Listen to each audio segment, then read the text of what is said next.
comienza ya nuestra sección Participa. Damos la bienvenida en el plató de Córdoba TV a Daniel Delgado, trabajador social de Córdoba Acoge. Daniel, muy buenas tardes. Buenas tardes. Bienvenido y muchas gracias por estar nuevamente aquí, que hace muy poquito hablábamos con Ana María Albalá.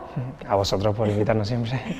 Pues bueno, Daniel, tenemos la suerte, como decimos, de que regreséis a Córdoba TV, una de las 17 organizaciones adheridas a la Federación Red Acoge, nacida en el año 91. Más de 20 años ya, más de 2 décadas de trabajo y sin embargo, Daniel, seguimos innovando y seguimos iniciando con la misma ilusión del principio proyectos completamente nuevos. Sí, efectivamente, este proyecto además es la primera vez que se va a realizar en Córdoba y bueno, la verdad que tenemos mucha ilusión. Estoy trabajando con una compañera que ha sido un proyecto también muy buscado desde la asociación y se llevaba muchos años persiguiendo y por fin este año hemos tenido la suerte de que el Ministerio de Sanidad pues, nos lo financiara. Y que además pues, tiene todo un lema, ¿verdad? Ese Harambee, que se utiliza en Kenia cuando los pescadores se acercan ya a la orilla, que además está en su escudo de armas, que nos lo encontramos como una especie de emblema de esa tierra y que desde luego esencializa pues, el propio concepto y la propia naturaleza de la cooperación al desarrollo, ¿no? Todos con todos, todos salimos ganando si luchamos juntos. Efectivamente, nosotros cuando salió el tema de ponerle nombre al proyecto, nos sonaba, pero no sabíamos exactamente identificarlo. Cuando investigamos un poco, nos pareció que nos venía al pelo con la metodología que nosotros queríamos llevar a cabo y un poco con la filosofía de la entidad y con la filosofía de nuestra propia profesión, claro. Entonces, de hecho es, como has dicho, el lema oficial de Kenia y África está también muy relacionado con nosotros, los chicos que tenemos ahora mismo vienen de allí, entonces pues lo sentimos también como algo identitario de esa región tan bonita y que tanto nos une al fin y al cabo, porque hacemos frontera con ellos y somos los vecinos del sur, claro. Además somos históricamente tan responsables, ¿no? Exactamente. De su devenir por todo lo que han pasado, no ya en las últimas décadas, sino en los últimos siglos, ¿no? No solo, evidentemente, España, sino todo el viejo continente y todo Occidente, ¿no? Sí, sí, completamente. Ahora está tan de actualidad el tema de las fronteras. Bueno, ellos... O sea, es una situación muy delicada y yo creo que Europa y España, por ser la propia frontera, tiene unas obligaciones y tiene una responsabilidad con la situación. Entonces, yo creo que es algo importante que ahora mismo esto esté en la actualidad y que todo el mundo pueda opinar sobre lo que está pasando, pueda ver lo que está ocurriendo allí y es muy importante en este sentido los medios de comunicación para todo esto, aunque a veces también yo creo que se está generando un poco de alarma social y bueno, habría que ver con qué palabras se trata y cómo se trata el tema, pero en sentido global creo que es bueno que se trate y creo que es bueno que se tenga conciencia de que eso está pasando y de que somos responsables de lo que está pasando ahí. Que se hable de ello, pero esperemos que no sea como un capítulo más, que luego se abandonan esos conflictos armados que continúan y sin embargo nosotros echamos la vista, ¿no? Hacia otro lado, que permanezca ese compromiso y bueno, como queremos y deseamos que sea ese apoyo, ese respaldo al proyecto Harambee que arrancaba el 15 de enero, me comentabas, está dando sus primeros pasitos, ¿no? Y sin embargo ya estamos aquí, ya tenemos la propuesta en firme y más que en activo, ¿no? Sí, bueno, el proyecto trata básicamente de ser un puente de enlace entre el Servicio de Protección de Menores y el paso a la vida adulta de estos chicos. Bueno, sabemos que la Junta de Andalucía, en este caso, protege a estos chicos hasta que tienen 18 años, pero luego en Córdoba no había ningún recurso específico para estos chicos que tienen unas características muy marcadas, o sea, son adultos, pero acaban de venir de la vida adolescente, entonces tienen unas características en las que la mayoría todavía no han adquirido una autonomía en cuanto a sus habilidades sociales, a sus características personales, económicamente tampoco son autónomos. Entonces hemos entendido que hacía falta este tipo de recursos para buscar la autonomía de estos chicos en en ámbitos tan comunes como puede ser el ir a la compra o el administrar económicamente una casa, o no sé, cualquier tipo de doméstico, hasta pasando por, lógicamente, por una búsqueda de empleo, su formación. Entonces eso, el crear una persona autónoma, que es lo que nos hace falta para poder desarrollarnos como individuos, claro. Detectáis, Daniel, el problema y, bueno, y por fin es posible, es viable que el proyecto se ponga en marcha. ¿Cuáles están siendo las líneas de actuación de las que ya podemos hablar, las primeras experiencias? ¿Qué nos podéis contar de estos primeros meses? En este momento tenemos 2 chicos, porque claro, a ver, el proyecto en sí no es un proyecto de alojamiento como tal, porque nosotros entendíamos que el ofrecer una vivienda a una persona no le da la autonomía suficiente para desarrollarse como individuo. Entonces, si esta vivienda no iba acompañada de un proyecto educativo que de verdad le posibilitara el ser autónomo y el desarrollarse, no tendría ningún sentido. Entonces, nuestra línea es trabajar con los chicos todo este tipo en la línea de la autonomía, fundamentalmente en sus habilidades sociales, en búsqueda de empleo, pero eso en cosas que a nosotros nos parecen tan cotidianas como el compartir una vivienda, el vivir en comunidad, pero que a ellos, por sus circunstancias, pues a lo mejor no han podido llegar a adquirir esas habilidades. Pero también es muy importante el trabajo transdisciplinar, y nosotros desde Córdoba Acoge tenemos un gran número de profesionales y que contamos con su apoyo. Entonces ellos tienen apoyo psicológico, tienen una figura de un técnico especializado en empleo solamente para ellos. Nuestra compañera Ana María, que la citaba, y Cristina también se encargan del apartado jurídico. Entonces tienen una serie de recursos dentro de la propia entidad que nos permiten trabajar con ellos todos los aspectos de su autonomía, claro. ¿Y cómo ha sido hasta ahora la respuesta de esas personas, como decía, de esos menores que se encuentran en una situación tan difícil, ¿no? Porque acaban de dejar, como quien dice, la infancia y están ahora mismo un poco en terreno de nadie? Claro, debido a su vivencia, aunque haya chicos que, por ejemplo, lleven relativamente poco tiempo aquí en España, el hecho de llegar, su proyecto migratorio está orientado a buscar trabajo, a intentar ser el recurso que saque a sus familias de alguna situación en la que se encuentren allí. Entonces, cuando llegan a España, se ven truncada ese proyecto migratorio en el sentido de que a ellos lo que son menores de edad y lo que se les dice es que tienen que estudiar, por ejemplo. Entonces, cuando salen del servicio de protección, ellos ansían mucho una libertad, pero en muchos casos a lo mejor no están preparados para gestionarla. Entonces, estos chicos salen con muchas ganas de hacer muchas cosas, pero sin una supervisión adecuada, pues algunos chicos pues, se pueden ver en situaciones bastante desagradables. Entonces están respondiendo muy bien porque verdaderamente ellos en el piso viven completamente autónomos. Mi compañera y yo sí estamos con ellos, les servimos de apoyo, pero es bastante diferente de la metodología que se sigue en menores, en la que siempre tiene que haber un adulto con ellos. Entonces ellos se sienten su espacio de libertad, pero gracias al apoyo nuestro y de toda la entidad y del resto de profesionales de otras entidades que trabajan con ellos, están guiados y no son capaces de perderse por ese camino que se les está marcando. Entonces los chicos que tenemos ahora, por ejemplo, son subsaharianos y la verdad es que están respondiendo muy bien, siguen yendo a su instituto, que es uno de los grandes peligros que corren al salir del servicio de protección de menores, y es que al verse con esa libertad ya nadie les obliga, por ejemplo, a seguir con sus estudios y bueno, pues en muchos casos terminan abandonándolos. Ellos siguen yendo, pero también se hace mucho hincapié en que hagan una formación laboral y prelaboral para ver cómo se pueden formar de cara a conseguir un empleo, que es su objetivo primordial.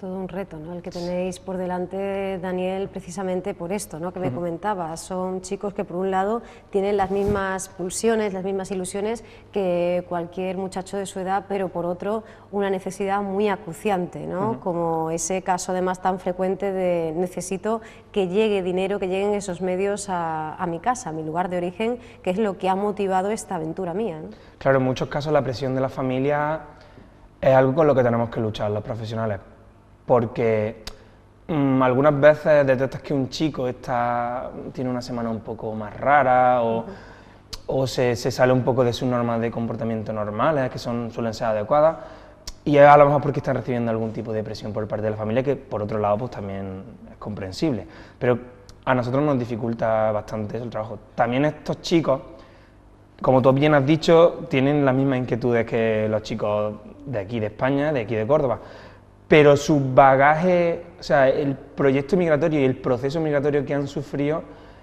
tienen una cierta sensibilidad y una cierta madurez, claro, que por desgracia a nosotros nos cuesta un poco más en alcanzar, porque un chico que salga de su país tarde 3 años en llegar, por ejemplo, a Marruecos y otros tanto tiempo más en conseguir cruzar la frontera, bueno, pues tiene un bagaje de experiencia emocional y psicológico que por desgracia o por suerte en algunos casos, pues a nosotros nos cuesta mucho más adquirir. Lleva mucho peso, ¿no?, en esa, claro, en esa mochila, en esas alforjas que han precisado, ¿no?, de ellas para llegar aquí, y también os preocupa y mucho pues la inclusión, ¿no?, la interacción, como dices, ¿no?, con el resto de los chavales en este entorno, de cara a que no solo sean autónomos, sino que realmente se sientan de la ciudad y puedan participar a todos los niveles de ella, ¿no?, luchar contra esa maldita exclusión social, ¿no?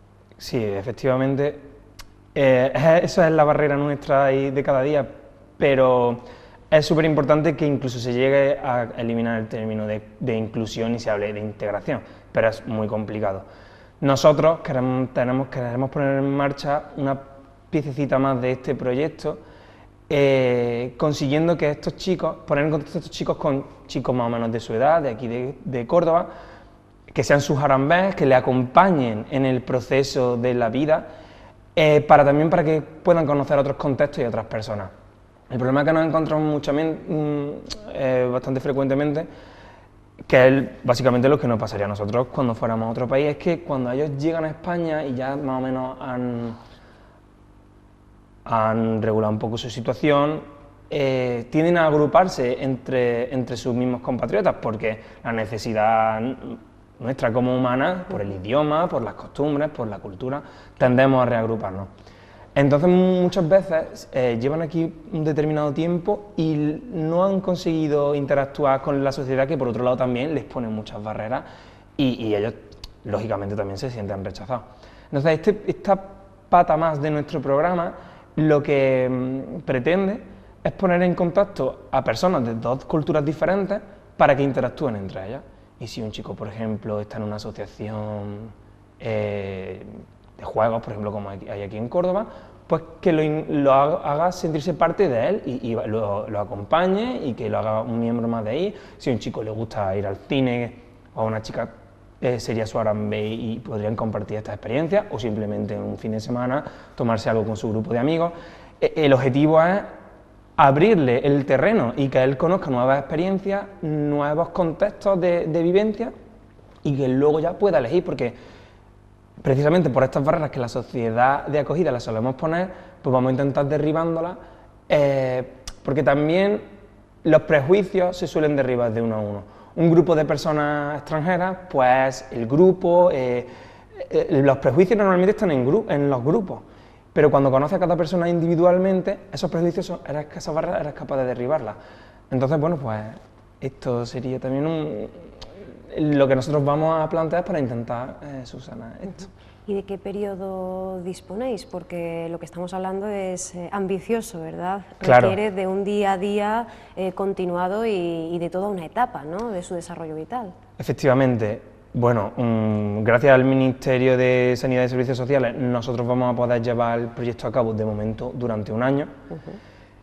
Los objetivos del proyecto están planteados con cada chico a 6 meses, porque, aunque tengamos 6 plazas, se prevé que nosotros tenemos que cubrir a 8 chicos. Bueno, porque digo chicos todo el rato porque son sí, porque no ha habido ninguna chicos. chica, no porque a No, y porque además, según las bases del proyecto, solamente está orientado a población masculina. Pero que no porque vuestra parte... No, es simplemente, claro, es porque el grueso de personas que vienen a España sobre estas edades son chicos normalmente. Entonces, el proyecto son de 6 meses, pero para 6 chicos, en un principio de 6 plazas, pero necesitamos 8. Entonces, ¿cómo se organiza? Nosotros vamos haciendo mensualmente y trimestralmente unas evaluaciones, mi compañera y yo, de cómo van cumpliendo los objetivos que ellos mismos se han marcado con nosotros, que quieren ir consiguiendo, y si han conseguido esos objetivos a lo largo de los 6 meses, entendemos que esa plaza tiene que quedar libre para que otro chico la pueda disfrutar. También se prevé pues, que si esos chicos en 6 meses no han cumplido objetivos por causas ajenas a sus propias... O sea, si el chico se ha planteado que necesita conseguir un trabajo, pero en esos 6 meses el chico ha ido cumpliendo perfectamente y nosotros vemos que tiene una actitud favorable y que todos sus informes son positivos, pero el problema es que no ha podido conseguir trabajo, se puede ampliar hasta ese año en el que nosotros terminaríamos el ciclo. Decíamos que en este programa no contábamos con el género femenino, pero con todo y con eso a ellos, en este caso, por todavía no encontrarse en esa edad adulta, les pasa pues lo que les sucede a las mujeres inmigrantes, ¿no? Que nos dan un ejemplo de verdad, de solidez, de entusiasmo, de empuje, pero que lo tienen doblemente difícil, precisamente ahora que nos encontramos pues a 2 días, ¿no? De ese Día Internacional de la Mujer Trabajadora, sobre la cual, si estamos ante una mujer inmigrante, pesa ese estigma añadido y en la mayoría de los casos pues falso, ¿no? Esa imagen de indefensión, de menor preparación, que no corresponde en absoluto con la realidad, ¿no? Para nada, o sea, ellas se tienen que enfrentar con las etiquetas que le impone el hecho de ser inmigrante, que le impone la sociedad, y con las etiquetas que en muchos casos tenéis las mujeres, sea de donde sea su procedencia. Pero la realidad, yo antes de estar trabajando en este proyecto he sido voluntario en Córdoba Acoge y he estado en el programa de primera acogida, y la realidad es que vienen mujeres muy preparadas, mujeres con carrera universitaria, mujeres con unas habilidades sociales y educativas y formativas y laborales impresionantes, pero que luego por la legislación del tema de, por ejemplo, la convalidación de títulos, no pueden enfrentarse a esos trabajos para los que ellas están verdaderamente cualificadas. Esto para ellas, pero como para cualquier persona, es muy frustrante, porque tú te has preparado en tu país, eres una persona capacitada para trabajar en una cosa que te ha costado mucho tiempo conseguir, y cuando llegas a España ves que te quedas relegada a determinados trabajos que están por debajo de tu cualificación. Entonces, efectivamente, todas las personas tenemos muchas etiquetas, pero el que cuenta con la doble discriminación tiene el doble de etiquetas y el doble de lo que hablamos de barreras y de trabas por parte de la sociedad. Doble discriminación y doble extranjería, ¿no? Como es a la que se enfrentan estos chicos. Si hablamos de las mujeres, hace muy poquitos días Edith Blanco Verde nos hablaba de esas madres a distancia o madres de locutorio, también llamadas así, que son también ejemplares, ¿no? Todo un paradigma de lucha. Esto os lo encontráis, ¿no? Y sorprende especialmente cuando son chavales con una edad tan temprana que, como dices, han vivido tanto. Eso, desde luego, no los exime de que tengan momentos de caída, ¿no? De decir, me encuentro totalmente solo y desamparado, ¿no? Claro, además, en el caso de los chicos que han venido muy jóvenes en muchos casos, luego tienen una barrera también en su propio país, porque ellos se han criado aquí, ellos tienen muchas costumbres, han adquirido costumbres nuestras, entonces al final tienen un problema de identidad muy grave, porque no se sienten ni de Europa, ni de España, ni de Córdoba, pero tampoco se terminan sintiendo de Marruecos o de Ghana o de Senegal, porque ven un poco su identidad, se ha ido cogiendo un poco de aquí, un poco de allí. Entonces, por eso, para estos chicos sobre todo, y bueno, para cualquier inmigrante en realidad, el plantearse el retorno, como decía Ana María el otro día, es algo muy traumático, muy frustrante, porque lo sienten como como que han perdido el tiempo aquí y como que se han fracasado en su proyecto.